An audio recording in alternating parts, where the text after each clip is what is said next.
بسم اللہ الرحمن الرحیم۔ درس نظامی آن لائن اکیڈمی کی طرف سے خوش آمدید۔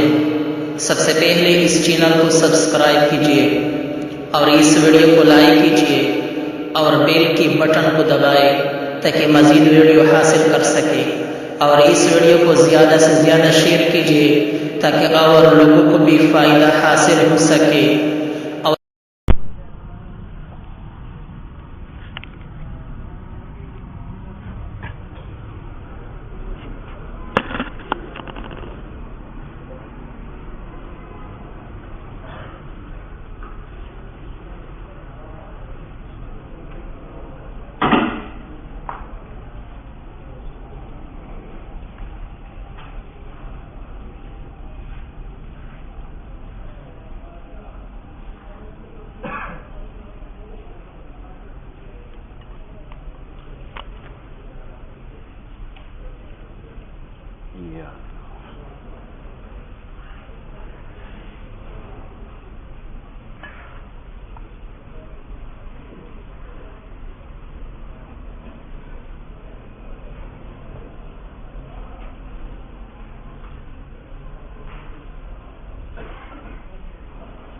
ولا يتصور بالكنه لامتناع التهديد ولا بكنهه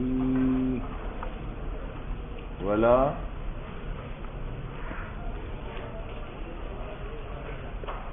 سنو بھائی،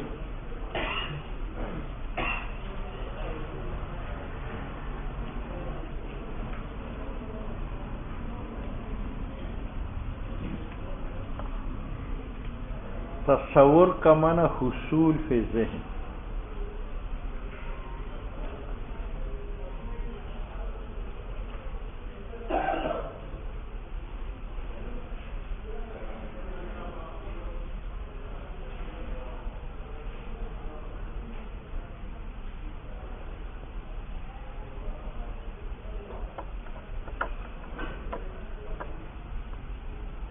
تصور کا معنی کیا ہے؟ حصول فی ذہن۔ اب یہ جو حصول فی ذہن ہے، اس کے چار قسم ہیں۔ ایک کا نام ہے تصور بالکنہ، ایک کا نام ہے تصور بکنہہ، ایک کا نام ہے تصور بالوجہ، ایک کا نام ہے تصور بوجہہ۔ ٹھیک ہے، اور وجہ حصر کی ان میں یہ ہے کہ مثلا میں انسان کو ذہن میں لانا چاہتا ہوں تو یا اس کی ذاتیات ذہن میں لاؤں گا جو حیوان ناطق ہے، اور یا اس کے عوارض ذہن میں لاؤں گا جو عقل، شرب، مشی، ذہن۔ اگر میں نے اس کی ذاتیات کو ذہن میں لایا جو حیوان ناطق ہے تو پھر خالی نہیں ہوگا، یا حیوان ناطق کو ذریعہ بناؤں گا حصول انسان کے لیے، اس کا نام ہے تصور بالکنہ، اور یا اسی حیوان ناطق کو مقصد بناؤں گا، اس کو آگے ذریعہ نہیں بناؤں گا حصول انسان کے لیے، اس کو کہتے ہیں تصور بکنہہ۔ تو تصور بالکنہ یہ ہے کہ میں انسان کی ذاتیات کو جو حیوان ناطق ہے ذہن میں حاصل کروں اور پھر اس کو مرآت ذریعہ بناؤں حصول انسان کے لیے، اس کا نام ہے تصور بالکنہ۔ اور بکنہہ ہی یہ ہے کہ انسان کی ذاتیات کو ذہن میں حاصل کر کے اسی کو مقصد بناؤ اور اس کو اعلیٰ نہ بناؤ حصول انسان کے لیے، یہ تصور بھی۔ اور اگر میں انسان کے عوارض ذہن میں لاؤں، عقل، شرب، ذہن، مشی، تو یا ان عوارض کو حصول انسان کے لیے ذریعہ بناؤں گا یا نہیں۔ اگر بنایا وہ تصور بالوجہ، اور اگر نہ بنایا تو وہ تصور بھی۔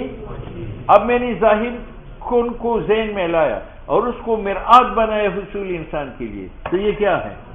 بالوجہ۔ اور اگر میں ظاہر کو ذہن میں لاؤں اور اس کو اعلیٰ نہ بناؤں حصول انسان کے لیے، یہ بے وجہ ہی۔ بات سمجھ میں آ گئی؟ تو تصور بالکنہ اور بکنہی یہ حصول ذاتیات کا ہے، پھر فرق یہ ہے کہ اگر ذاتیات کو حصول ذات کے ذریعہ بنایا گیا تو تصور بالکنا، اور اگر مقصد بنایا گیا، اور تصور بالوجہ و بوجی حصول عرضیات کا نام ہے۔ آگے فرق یہ ہے کہ اگر حصول عرضیات کو ذریعہ بنایا گیا حصول معروض کے لیے تو بالوجہ، نہ بنایا گیا بے وجہ ہی۔ بات سمجھ میں آ گئی؟ آپ نے حیوان ناطق کو ذہن میں لایا اور اس کو ذریعہ بنایا حاجی عبدالوہاب صاحب کے حصول کے لیے، تو یہ حاجی صاحب کا کون سا تصور ہے؟ بالکنہ۔ اور اگر اسی کو مقصد بنایا اور اس کو حاجی صاحب کے حصول کا ذریعہ نہ بنایا تو، اور اگر آپ نے تبلیغ کو ذہن میں حاصل کیا اور اس کو ذریعہ بنایا حصول حاجی صاحب کے لیے بالوجہ، اور اگر اسی تبلیغ کو مقصد بنایا اس کو ذریعہ حصول تبلیغی کا نہ بنایا، بس ٹھیک ہے۔ اب مولوی صاحب متن پر ایک اعتراض ہے۔ متن نے متن میں کل کہا تھا لا یحد، اس کی تفصیل گزر چکی ہے۔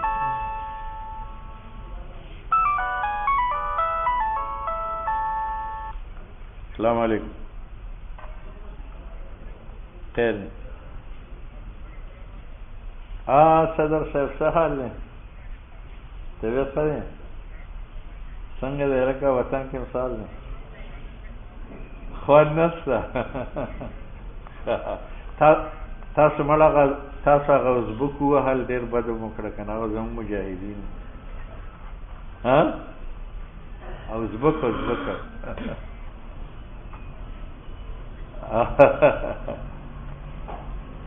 خیر انی اوس یې لږ مخکې فون کړی ٹھیک ہے جی ہاں صحیح ہے الحمدللہ آغام خدای په کوم ځای تاسو به استعمال راغلی وای که نه؟ او خدای وکړه خیر دی، بالکل مهرباني دعاګانې کوي۔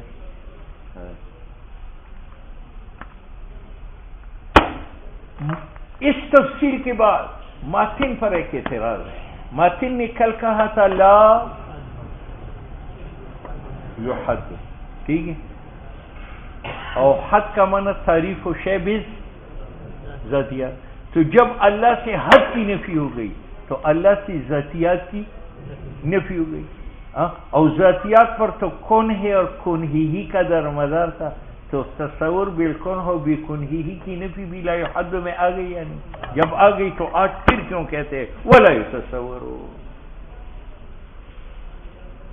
بات سمجھ میں آ گئی؟ یہ مختصر اعتراض ذرا تفصیل سے کرو کہ تم نے لا یتصورو کہا ہے، تو یہاں تصور سے مراد تصور مطلق کی نفی ہے کہ اللہ کا تصور بالکنہا بکنہی بالوجہ بوجی ایک بھی جائز نہیں ہے کہ نہ تصور بالکنہا بکنہی کی نفی مراد ہے۔ اگر آپ کہتے ہیں کہ تصور بالکنہا بکنہی کی نفی مراد ہے تو یہ نفی تو ہو چکی ہے کس کے ضمن میں؟ لا یحد، حد ذاتیات سے ہے، اور ذاتیات پر دار و مدار ہے کس کا؟ کن ہے اور کنہی کا، تو جب حد نہیں ہے تو ذاتیات نہیں ہے تو کن اور کنہی کی نفی ہو گئی، تو پھر یہاں کیوں نفی کرتے ہو؟ یہ تو سلب مسلوب کی ہے، نفی منفی کی ہے، تخیل حاصل ہے۔ اور اگر آپ مطلق تصور کی نفی کرتے ہو تو اللہ کا تصور بھی کلھا بکنہی بالوجہ بوجی نہیں ہے، تو اللہ مجہول ہو، اور مجہول پر حکم ممتنع ہے، تو پھر آپ نے اللہ پر حکم کیوں لگایا؟ سبحانہ کا حکم لگایا، ما اعظم شانہ کا حکم لگایا، لا یحد کا حکم لگایا، لا یتصور کا حکم لگایا، لا یتغیر کا حکم لگایا، تعالی عن الجنس والجزیات کا حکم لگایا، جعل الکلیات والجزیات کا حکم لگایا۔ بات سمجھ میں آ گئی؟ اللہ تو مجہول ہوا اور مجہول مطلق پر حکم ممتنع ہے، ٹھیک ہے۔ تو اگر تعلق تصور خاص کی نفی ہے جو بالکنہ بکنہی ہے وہ پہلے ہو چکی ہے، تو پھر نفی کرنا نفی منفی کی ہے، سلب مشروع کی ہے، تفصیل حاصل کی ہے۔ اور اگر تصور مطلق کی نفی کرتے ہو تو اللہ جب متصور اصلا نہیں ہے تو کیا بنا؟ معلوم بنا یا مجہول بنا؟ اور مجہول پر حکم ممتنع ہے تو آپ نے خطبہ میں احکام کیوں جاری کیے ہیں؟ ٹھیک ہے، تو مصنف جواب دیتا ہے کہ نہ تصور مطلق کی نفی ہے ورنہ اللہ مجہولی مطلق ہے، اور نہ تصور بالکنہ کی نفی ہے، کیونکہ بالکنہ کی نفی ہو چکی ہے کس میں؟ حد میں۔ حدیثی کو کہتے ہیں کہ ذاتیات کو ذہن میں حاصل کرو اور اس کو مرآت بناؤ، حد بنا لو، بلکہ یہاں من وجہ عام ہے اور من وجہ خاص ہے۔ تصور مطلق سے خاص ہے اور تصور بالکنہ سے عام ہے، یعنی دو تصوروں کی نفی ہے، بالکنہ اور بکنہی۔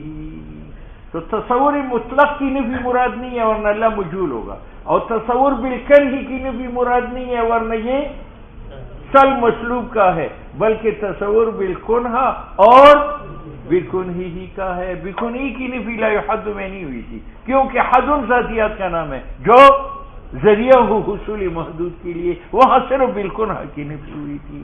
تو نہ تصوری مطلق مراد ہے ورنہ اللہ مجھولی مطلق ہوگا، اور نہ تصوری خاص مراد ہے جو تصور بالکنہ ہے ورنہ تفصیلی حاصل لازماتی ہے، بلکہ خاص سے عام اور عام سے خاص۔ وہ کون سا ہے؟ تصور بالکنہ، یہ معنی ہے اے بالکنہ لامتناع التحدید اولا بکنہی۔ تو عام سے خاص مراد ہوا اور خاص سے عام۔ عام کیا تھا؟ تصور مطلق، اور خاص کیا تھا تصور بالکنہ۔ تو تصور مطلق مراد نہیں ہے، تصور بالکنہ بھی مراد نہیں ہے، بلکہ درمیانی مراد ہے، تصور بالکنہ اور بکنہی۔ بات سمجھ میں؟ اس لیے قاضی نے جواب دیا ولا یتصور اے بالکنہ ولا بکنہی۔ اب تصور بالکنہ کیوں نہیں ہے؟ تو جناب وہ اجزاء ہدیہ سے ہے، اور لامتناع تحدید، لامتناع اور بکنہی کیوں نہیں ہے؟ تو کہتے ہیں فإنہ، تصور بکنہی کی نفی کے لیے جو دلیل بیان کرتا ہے وہ 3 مقدمات پر مبنی ہے۔ کتنے پر؟ 3۔ وہ آئندہ آ رہے ہیں، آج ذرا منہیہ میں اترو۔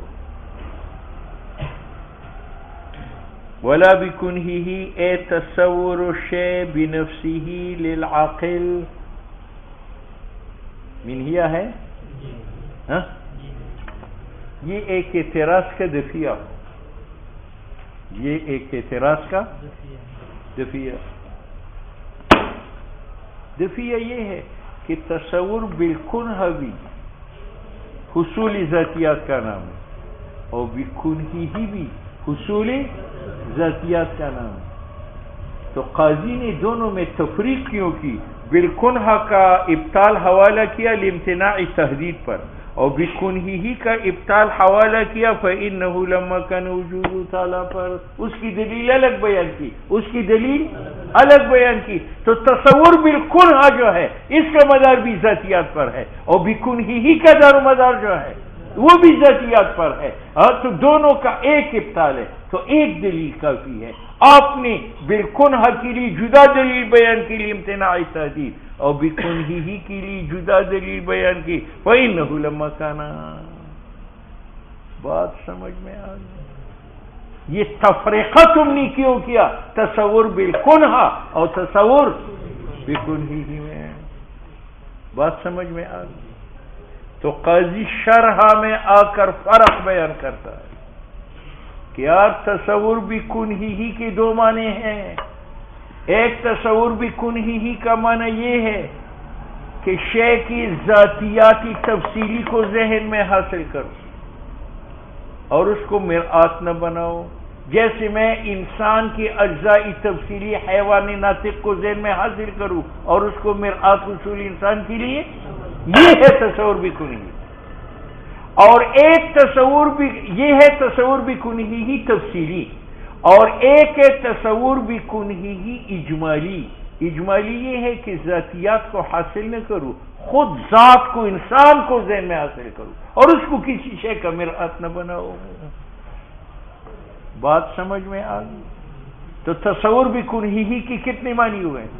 ایک یہ کہ اس کے ذاتیاتی تفصیلی کو ذہن میں حاصل کرو اور آگے حصول ذات کے لیے مرآت نہ بناؤ، جیسے انسان کی ذاتیاتی تفصیلی حیوان و ناطق ہے، اس کو ذہن میں حاصل کرو اور مرآت حصول انسان کے لیے نہ بناؤ۔ یہ ہے تصور بکنہی تفصیلی، ٹھیک ہے؟ اور ایک ہے تصور بکنہی اجمالی۔ تصور بکنہی اجمالی اس کو کہتے ہیں کہ ذاتیات کی بجا کس کو ذہن میں حاصل کرو؟ ذات کو حاصل کرو۔ حیوان ناطق حاصل کرنے کی بجا انسان کو ذہن میں حاصل کرو۔ اس کو کہتے ہیں تصور بکنہی، ٹھیک ہے؟ پہلا معنی جو تصور بکنہی تفصیلی ہے وہ اللہ تعالیٰ کا ممتنع ہے، وہ بندہ بھی نہیں کر سکتا اور خدا خود بھی نہیں کر سکتا، کیونکہ ان کا دار و مدار ذاتیات پر ہے اور اللہ تعالیٰ کی ذاتیات نہیں ہے۔ اور دوسری قسم کا جو تصور بکنہی ہے حصول ذات بھی نفسی، یہ انسان تو نہیں کر سکتا کہ خدا کی ذات کو ذہن میں حاصل کرے، لیکن خدا کر سکتا ہے۔ خدا کا علم اپنی ذات پر ہے یا نہیں ہے؟ اور علم حضوری ہے۔ بات سمجھ میں آ گئی؟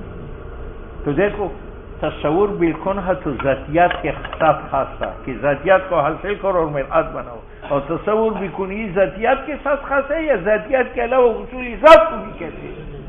ذات کو بھی۔ تو تصور بکنہی ہی اعم ہے، جب اعم ہے تو میں اس کو تصور بالکنہ کے ساتھ دلیل میں کیسے اکٹھا کروں؟ اس لیے میں نے اس کے ابطال کے لیے امتناعی تجدیدی کہا اور اس کے ابطال کے لیے فَإِنَّهُ لَمَا كَانَ وُجُودُ تَعَالَى کہا، ٹھیک ہے؟ تو قاضی نے جو منہیہ لٹکایا ہے یہ ایک اعتراض کی دفعہ کے لیے۔ اب بات سمجھ میں آ گئی؟ وہ کل کے اجتماع میں آپ کو 49 کروڑ ثواب ملتا تھا اور یہاں 49 ارب ثواب ملے گا، ٹھیک ہے؟ ثواب سے کیا کرنا ہے؟ ہاں خدا کو راضی کرو، خدا کی دین کو پھیلاؤ اور ٹھوس بنیادوں پر پھیلاؤ۔ ٹھوس، ٹھیک ہے یا نہیں؟ ہاں کہاں یہ منہیہ کا مقصد سمجھ گئے؟ مقصد کیا ہے کہ ماتن پر اعتراض تھا کہ بالکنہی کا مدار بھی ذاتیات اور بکنہی کا مدار بھی ذاتیات پر ہے، تو جب امتناعی تحدیدی کہا تو اس سے بالکنہی کی بھی نفی آ گئی، تو آپ نے بکنہی کے لیے جدا دلیل کیوں ذکر کی؟ تو مصنف نے کہا کہ تصور بالکنہا تو حصول ذاتیات کے ساتھ مختص ہے کہ ذاتیات ذہن میں لاؤ اور ذریعہ بناؤ حصول ذات کے لیے، لیکن بکنہی حصول ذاتیات کے ساتھ مختص ہے۔ اس کے دو معنی ہیں، ایک معنی تو یہ ہے کہ ذاتیات کو تفصیلاً حاصل کرو اور مرآت بناؤ حصول ذات کے لیے، یہ تصور بکنہی کی تفصیلی، اور ایک یہ کہ ذات کو ذہن میں حاصل کرو اور مرآت کسی شے کے لیے نہ بناؤ، یہ تصور بکنہی اجمالی ہے، ٹھیک ہے؟ پہلا تصور بکنہی اللہ کا ممتنع ہے، عبد سے بھی اور اللہ سے بھی، یہ محل قدرت نہیں، یہ ذاتیات نہیں۔ لیکن دوسرا تصور بکنہی مخلوق خالق کا نہیں کر سکتا مگر خالق کر سکتا ہے، کیونکہ تصور بکنہی کا معنی کیا ہے؟ حصول ذات کا بذات، اور خدا کی ذات خدا کو بذات حاصل ہے یا نہیں؟ بس یہ معنی ہے۔ وَلَا بِكُنْهِ یعنی حصول شے کا بنفسه للعاقل عالم کو، اور یہ شامل ہے علم حضوری کو بھی۔ علم حضوری کون سا ہے؟